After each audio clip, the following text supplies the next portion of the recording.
ఏంటంటే అధికారులు ఫైనల్ అంట. అంటే భూమి వివాదం ఏమవుతే మన అధికారులు దగ్గర తీర్చుకోవాలి, కోర్టుకు వెళ్లే అర్హత మనకు ఉండదంట.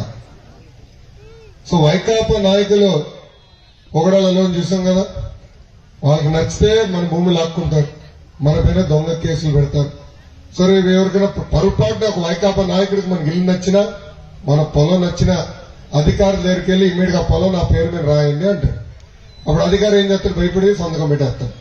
భూమి వాళ్ళ పేరుకి వెళ్ళిపోయింది, కోర్టుకు వెళ్లే అర్హత లేదు ఆ చట్టం ప్రకారం. ఇంకో విచిత్రం ఏంటంటే ఒరిజినల్ కాగితాలు, భూమికి సంబంధించిన ఒరిజినల్ కాగితాలు ఈయన పెట్టుకుంటారంట, జగన్మోహన్ రెడ్డి గారు పెట్టుకుంటారంట, మనకి కాపీలు ఇస్తాడంట.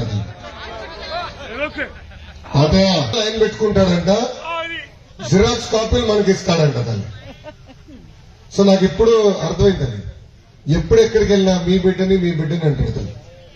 పొరపాటున మళ్ళీ గెలిస్తే తల్లి మీ బిడ్డని కదా, భూమి నాది, నాకు ఇచ్చేయండి అని లాక్కుంటాడు. అందుకే చట్టం తీసుకొచ్చాడు. అమ్మా మీరు ఆలోచించండి, భూమి కొనిన తర్వాత కానీ లేదంటే భూమి అమ్మే ముందర కానీ ఆ భూమి పత్రాలు తీసుకెళ్తాం, దేవాలయం కానివ్వండి చర్చి కానీ తీసుకెళ్లి పూజలు చేసి అప్పుడే కార్యక్రమం చేస్తాం. ఎందుకంటే ఒక అటాచ్మెంట్, భూమి అంటే మనది, ఒక భద్రత మనకు ఉంటుంది అని.